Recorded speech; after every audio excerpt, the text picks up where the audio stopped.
अच्छा, 35,000 पे बढ़ के। जी सर। Very good. 2017 में पहली बार हमारे पलामू उपायुक्त श्री अमित कुमार का आगमन यहाँ पे हुआ था। उसके माध्यम से 35 लाख रुपया केंद्रीय अतिरिक्त सहायता मद से यहाँ पे फंड दिया था, जिसमें आहर का गहरीकरण किया था, 5 आहर का। 2017 के पहले सर इस आहर में एक बूंद पानी नहीं होता था गर्मी के दिनों में, और आसपास का जल स्रोत जो है 80 फीट से ऊपर चला गया था। लेकिन 2017 के बाद आज सालों भर पानी रहता है सर, आपके सामने है। और आज के समय में लगभग 10 गांव का वाटर लेवल यहाँ पे 30 से 35 फीट है। ये बहुत बड़ा जल स्रोत का एक साधन है। ये आहर के निर्माण का मुख्य कारण था कि इन आहरों के माध्यम से जो लाख की खेती होती है उन्हें जल स्रोत मिले, उनमें पेड़ों में नमी बरकरार रहे।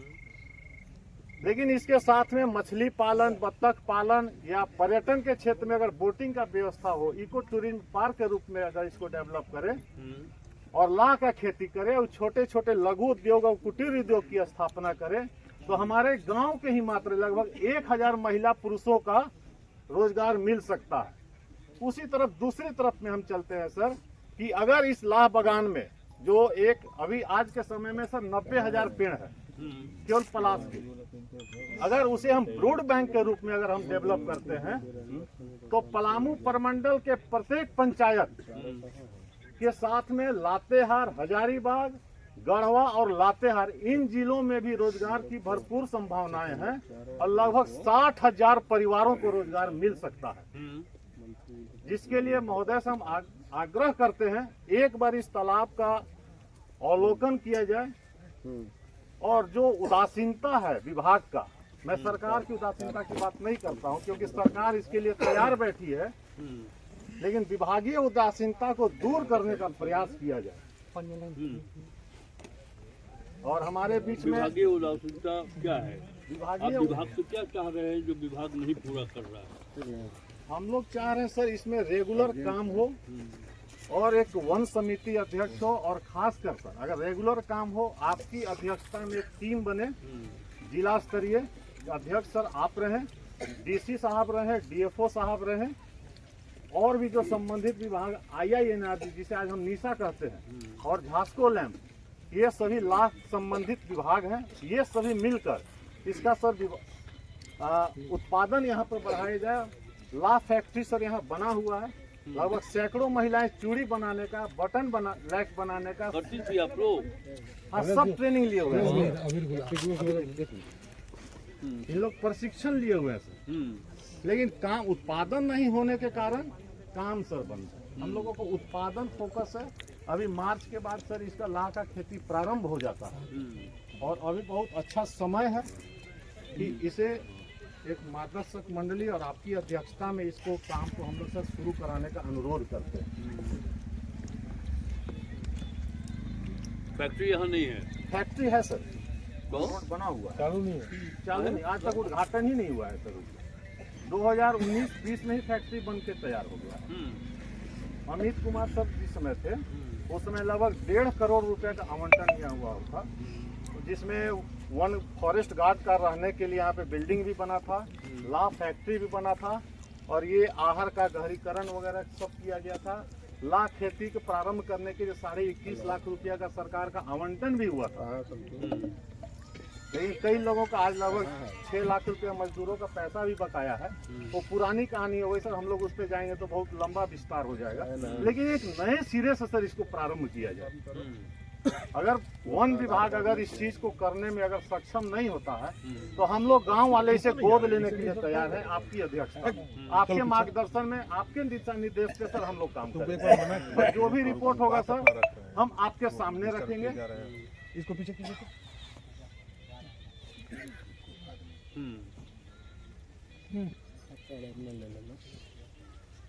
ठीक है,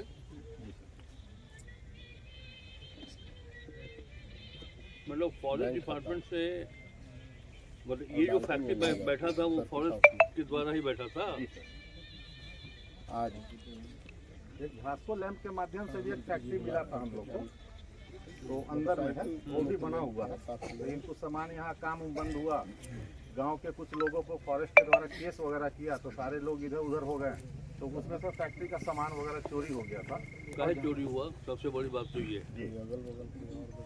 है ना। और और यहाँ यहाँ पे कोई सामान है, वही हम लोग का भविष्य है। जी सर। और अगर चोरी की शिकायत आ जाए तो किसी का मन टूट जाएगा कि भाई हम क्या करें, वहाँ पर तो हमारा सामान चोरी हो जाता है। तो रोकना पड़ेगा। जी सर। वहाँ पे सर जो केस हुआ ना गांव के लोगों पर, उसके बाद सारे लोग मन टूट गया और इधर उधर हो गए। क्या केस हुआ? उसमें है कि सरकारी काम में बाधा डालते हैं, कौन? तो फॉरेस्ट डिपार्टमेंट किया था, जबकि मजदूर लोग यहाँ का जो पैसा बाकी था वो पैसा का डिमांड फॉरेस्ट से किए थे कि हमारी जो मजदूरी अच्छा, ये सब तो सल्टाया जा सकता है। हाँ। ये सब चीज को सल्टाया जा सकता है। और यहाँ पे सर झारखंड का सबसे पहला गुलाल यूनिट का भी स्थापना हुआ। अब गुलाल मिलता है कि नहीं? नहीं, काम बंद हो गया। इन्हीं के माध्यम से बनता है। हम ही लोग शुरू किए थे। आज तक उसका मशीन वगैरह, बाद में हम लोग ऑटोमेटिक मशीन वगैरह भी खरीदे थे, वो रखा हुआ है। तो उसको हम लोग इसी साल से हम लोग अगर शुरुआत करने का अगर प्रयास होता है तो इसी साल से प्रारंभ भी हो जाएगा। और फर्स्ट ईयर में ही सर कम से कम 4000 लोगों को रोजगार मिलेगा। और तो first year, second year, third year और 4 ईयर, 4 ईयर का अगर प्लान लेके चलते हैं तो 4 साल में कम से कम सर हम लोग 30 से 35 हजार लोगों को हम लोग रोजगार प्रथम चरण में दे देंगे। और 5वें साल हम लोग इसको बढ़ा के 50,000 से 60,000 लोगों को पूरे पलामू प्रमंडल क्षेत्र में हम लोग शुरू कर सकते हैं एक प्लांट। ये इसको हम लोग सर ब्रोड लैक के रूप में हम लोग को डेवलप करना है, क्योंकि झारखंड में जो भी लाह तिलहन की खरीदी होती है ये रंगीनी लाह क्षेत्र है और ये कुसमी लाह, 2 तरह का लाह होता है। ये रंगीनी क्षेत्र है। तो रंगीनी का ब्रूड बैग जो आता है, जो बिहन आता है, छत्तीसगढ़ और मध्य प्रदेश से आता है, हमारे यहाँ नहीं है। अगर इसको ब्रूड बैंक के रूप में अगर डेवलप करते हैं तो कहीं भी झारखंड में 200-300 किलोमीटर के क्षेत्र में हम एक दिन में हम बिहन को पहुंचा सकते हैं। और वहाँ के जो लाह कृषक हैं उनको बिहन सहजता के साथ में उपलब्ध कराकर सेम डे हम लोग बिहन चढ़ा सकते हैं, क्योंकि 72 घंटा के अंदर में सर बिहन का जो कीड़ा होता है उस पर वो उड़ जाता है, वो डेड हो जाता है। 72 घंटे के अंदर में लाह का बिहन कीड़ा जो है हमको दूसरे पेड़ों पर चढ़ा देना पड़ता है। एक टाइमिंग बॉन्ड है सर, उस टाइम पीरियड में ही हमको ये लाह का पूरा प्रोसेस हमको करना होगा। मतलब इसको अगर हम पाकुड़ पहुंचा दे, वहाँ के प्लास के पेड़ पर लगा दे जी उस कीड़ा को, दे दीजिए, हम ले लेंगे। तो फिर वो जीवंत हो जाएगा वो। जी सर। अच्छा,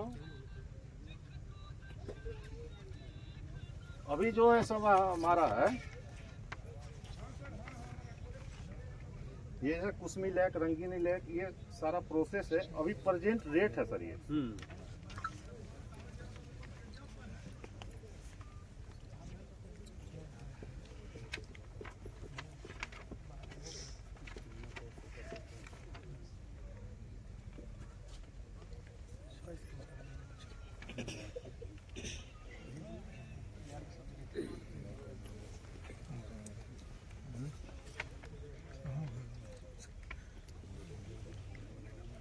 प्रोसेस करने के बाद रेट बढ़ जाता है। जी सर।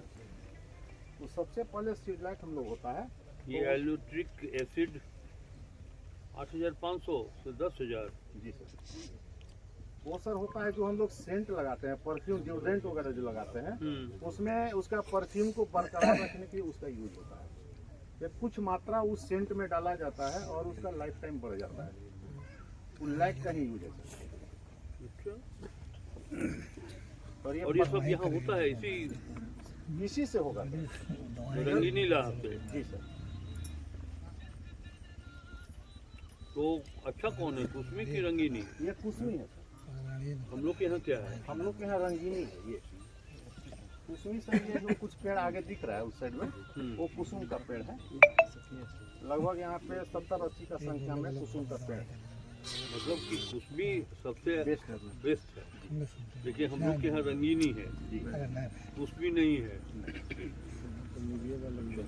तो ये पूरे पलामू का प्रोडक्शन है सर। पलामू, झारखंड और इंडिया 3 हो सकता का है। ये हमारा 1970 के लगभग 2110 होता था पलामू में टन, और झारखंड में पूरा 11,180 टन होता था। उसमें इतना परसेंटेज हमारा था। पूरे भारत में होता था 22,920 टन। और उसी जगह हम लोग आते हैं 1980-81 में, तो पलामू में योगदान था 4,826 टन और पूरे झारखंड में था 13,303 टन और पूरे भारत में था 20,481 टन। और आज भारत वाला घटा जी सर 22,000 से 20,000 हुआ जी और झारखंड वाला बढ़ा जी सर 11,000 से 13,000 हुआ।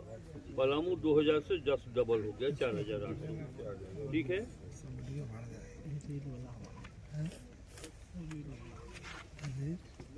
उसके बाद हम लोग धीरे धीरे घटता चला गया, कुछ में डाउनफॉल हुआ, कुछ बढ़ा, लेकिन आज के समय तक पलामू में लगभग 107 टन ही उत्पादन होता है। घट के जी सर, क्योंकि कुंदरी लाभ बागान जैसा और भी, जैसे झारखंड में फॉरेस्ट के अंदर में 12 लाभ फार्म और सारा लाभ फार्म डेट पड़ा हुआ है। और इस लाभ फार्म के अलावा सर पलामू प्रमंडल के लगभग सभी पंचायत में रैयत में फॉरेस्ट के अंदर में 1,000-2,000 पेड़ सबके यहाँ। अगर इसका एक समूह बनाया जाए, कुछ रैयतों का है, उसका एक SHG ग्रुप बनाया जाए, तो उनका एक टीम बनाकर हम लोग लाह उत्पादन को सर बढ़ा सकते हैं। और उनकी बीहन की जो कमी होगी हम लोग इस ब्रूड बैंक से हम लोग उसकी दूर कर सकते हैं। उसका सर पूरा डायग्राम हम लोगों के पास तैयार है। अगर सरकार अगर चाहे कि कोई इसको हम लोगों को गोद दे दे आपकी मॉनिटरिंग में, हम लोग इसका उत्पादन 5,000 टन सर केवल यहाँ से हम लोग करके देंगे और सालाना 45 करोड़ रुपया कुंदरी लाह बागान राजस्व सरकार को देगा।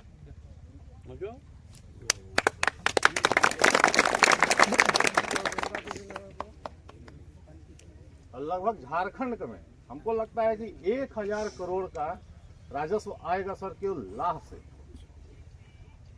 केवल जरूरत है सर कि एक दिशा देने का, प्रॉपर वे में हमको काम करने का। गवर्नमेंट से अभी क्या चाहते हैं आप? हम लोग चाहते हैं सर, अगर मेरा पर्सनली पूछा जाए, जो 13 साल का सर जो एक्सपीरियंस मेरा है, जो हम लोग 13 साल से हम गांव वाले आज संघर्ष कर रहे हैं कुंदरी लाह बागान को पुनर्जीवित करने के लिए, सर मेरा विशेष अनुरोध होगा कि इस बागान को सर हम गांव वालों को गोद दे दिया जाए। हम लोग अपने दम पर इसका काम करेंगे, आपकी मॉनिटरिंग में, आपकी अध्यक्षता में काम करेंगे।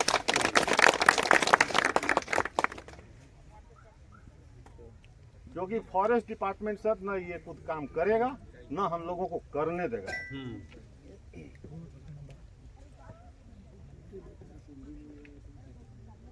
निगरानी के लिए गार्ड भी नहीं है उनके पास। ठीक है, हम समझ गए। ये एक नीतिगत फैसला होगा जी सर। क्या राज्य मंत्रिपरिषद ये फैसला लेने में सक्षम है? जी फॉरेस्ट डिपार्टमेंट NOC दे जी कि हमको कोई आपत्ति नहीं है। जमीन हमारी है, फॉरेस्ट के अंतर्गत है, लेकिन लाह उत्पादन के लिए हम किसी प्राइवेट संस्था को देते हैं। उसके एवज में एक परसेंटेज भी लिया जा सकता है रेवेन्यू के तौर पर। तो आप हमको वो ज्ञापन दीजिए। गांव वालों की तरफ से सर ये छोटा सा ज्ञापन।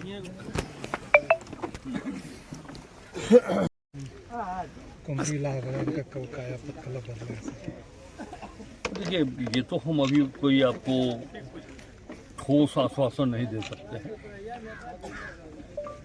कमलेश जी ने मुझको कई दिनों से आमंत्रित कर रखा था कि आप एक बार चल करके देखिए। मेरा दायित्व भी बनता था, इसलिए कि मैं इसी प्रखंड नीलाम्बर पीताम्बरपुर प्रखंड क्षेत्र का रहने वाला हूँ। हमारा पैतृक गांव चौरा बासी है, बासी के हम निवासी हैं। तो ये भी एक नैतिक दायित्व बनता था कि हम आकर के अपने उस जन्मस्थली पर अवस्थित पलाश के वनों को देखें और जो यहाँ की समस्या है उससे अवगत हों, एक राज्य के मंत्री होने के नाते। और अभी जो जानकारी सामने आई कि यहाँ फैक्ट्री भी स्थापित हो गया था लाह उत्पादन के लिए, 2 फैक्ट्रियाँ लगाई गई थी, लेकिन काम किसी से नहीं हुआ है। और एक समय था 80 के दशक में जहाँ लगभग 4,000-4,500 टन लाह का उत्पादन होता था सिर्फ इसी उद्यान से। तो वो घट के अब 170 हो गया है, 160 घट के 160 हो गया है। तो कहीं ना कहीं ये हमें और आगे इंक्रीज करना चाहिए था, बजाय इंक्रीजमेंट के हम नीचे चले आए। तो अभी हमने कहा है कि हम बात करेंगे संबंधित वन विभाग के अधिकारी से, और एक बार इस स्थल पर हम RCCF फॉरेस्ट विभाग के जितने अधिकारी हैं पलामू, उनको लेकर के यहाँ बैठेंगे और इस लाह बगान को कैसे सुदृढ़ किया जाए ताकि लाह का उत्पादन बढ़े, स्थानीय लोगों को रोजगार भी मिलेगा, सरकार को, गवर्नमेंट को भी रेवेन्यू की प्राप्ति होगी। और सबसे बड़ी बात है कि हमारे यहाँ कोई ऐसा लातेहार अलग होने के बाद नहीं, लेकिन लाह की खेती हम लोग अगर बढ़ाएं तो इस ज़िले में, जैसा कि लोगों ने कहा कि एशिया का सबसे अच्छा बड़ा है प्लास का मकान, तो इसको और डेवलप करने की आवश्यकता है। और हम एक मंत्री होने के नाते और यहाँ के स्थानीय रहने बनता है कि हम ईमानदार प्रयास करें कि लाह बगान लेस्लीगंज कुंदरी का सर्वांगीण विकास हो सके। सर, एक आपकी सरकार ने कृषि के लिए काफ़ी बजट रखा, करीब 1.5 लाख करोड़ के आसपास में, और पलास को और ये लाह को कृषि का दर्जा दे दिया गया है ये आपकी सरकार के जरिए। 1.5 लाख करोड़ का बजट एक है 45 एक कुल जो भी, बजट है। हाँ जी, तो उसमें जी 1,45,400 उसमें कृषि का अच्छा बजट है सर। कृषि का 4,500 हाँ, के बस आसपास बजट क्या है। पलास के लिए कुछ विशेष किया जा सकता है क्या अलग से? बजट तो अलग से नहीं होता है किसी विभाग का। एक बजट विभाग जो कोई विभाग के अधिकारी मांगते हैं, वन विभाग के लिए इतना, कृषि विभाग के लिए इतना, समाज कल्याण के लिए इतना, डिफरेंट डिपार्टमेंट, उसी में कृषि में से अलग पलास तो के ये लिए काम विशेष बना के सरकार तो एक बजट विभाग के अधिकारियों के कहने पे उन्होंने जो कार्य योजना तैयार किया उसके अनुसार हमारे पास जो रेवेन्यू की उपलब्धि है उसके अनुसार जो है, तो यदि आप कोई एक डिपार्टमेंट मांग कर रहा है 8,000 करोड़ का, वो उतना स्रोत हमारे पास नहीं है, तो हम 4,000 करोड़ रुपये आपको दिया है। अब ये विभाग के ऊपर जिम्मेवारी है कि उस पैसे से लाह के उत्पादन को बढ़ाने के लिए अगर कोई योजना बनाती है तो वो स्वतंत्र है, खर्च कर सकते हैं।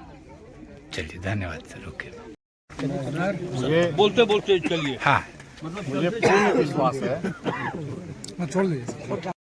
प्रशासन से लेकर सरकार तक आज कुंदरी लाह बगान में क्या आश्वासन मिला?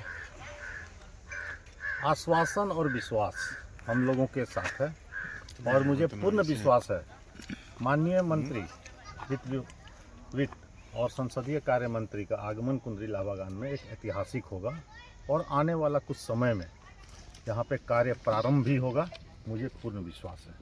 और हम लोगों ने रखा है, जैसा गांव वालों का विचार था कि अगर वन विभाग अगर यह काम नहीं कर सकती है तो यह बगान हम लोगों के सुपुर्द कर दिया जाए, और माननीय अध्यक्ष के जो हमारे वित्त मंत्री हैं उनकी अध्यक्षता में और विभाग के जो पदाधिकारी हैं उनका एक टीम बनेगा, इसका मॉनिटरिंग करे, हम लोग यहाँ पे काम करेंगे और इसका संरक्षण और संवर्धन ये दोनों काम होगा, और सरकार को अच्छा खासा राजस्व भी मिलेगा, और पलामू प्रमंडल में लगभग 50,000 से ज़्यादा परिवारों को कृषि रोजगार मिलेगा।